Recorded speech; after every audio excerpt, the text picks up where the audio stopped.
প্রিয় স্নেহের সিক্স সেমিস্টারের ছাত্রছাত্রীরা, আজকে আমি যে বিষয় নিয়ে আলোচনা করব সেটি হচ্ছে তোমাদের যে ফিলোসফি ডিএসসি বি 1 পেপারটি রয়েছে, applied ethics and philosophy of religion.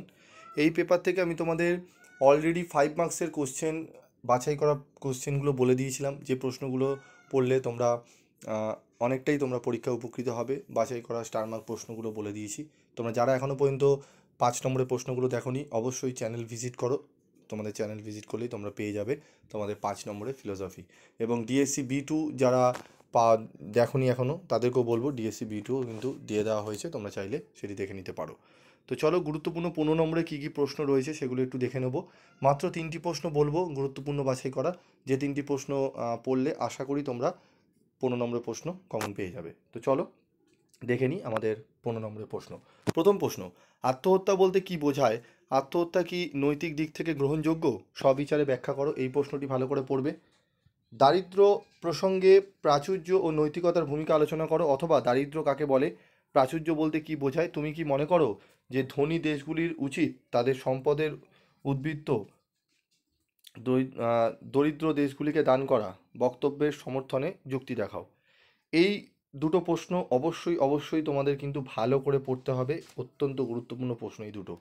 এর সাথে যে প্রশ্নটি পড়বে, ঈশ্বরের অস্তিত্ব প্রমাণে উদ্দেশ্যমূলক যুক্তিটির সবিচারে ব্যাখ্যা করো, অথবা ঈশ্বরের অস্তিত্ব সাধন লক্ষণভিত্তিক যুক্তিটি ব্যাখ্যা ও বিচার করো। এই 3টি প্রশ্ন অত্যন্ত গুরুত্বপূর্ণ। এই 3টে প্রশ্ন খুব ভালো করে তোমরা কিন্তু করে নেবে। এই 3টি প্রশ্ন করে নিতে পারলে অনেকটাই তোমরা কিন্তু উপকৃত হবে। এবং এর সাথে আরেকটি প্রশ্ন আমি বলবো, যদি পারো আরেকটি প্রশ্ন পড়ে যাও, সেটি আমি বলে দিচ্ছি কোন প্রশ্নটি, একটু দেখে নাও।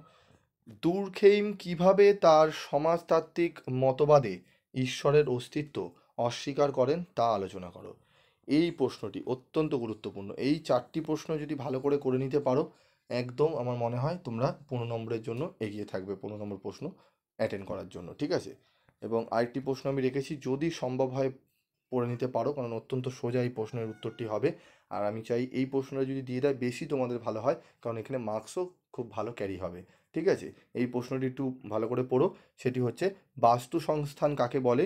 গভীর ও অগভীর বাস্তু সংস্থানের মধ্যে পার্থক্য লেখো বা পার্থক্য করো। এই 5টি প্রশ্ন যদি পড়ে যেতে পারো, একদম নিশ্চিন্ত থাকবে তোমাদের পরীক্ষা খুব ভালো হতে চলেছে, ঠিক আছে? তো আজকের মতো ভিডিওটি শেষ করব। দেখা হচ্ছে পরবর্তী ভিডিওতে। সকলে ভালো থেকো, সুস্থ থেকো।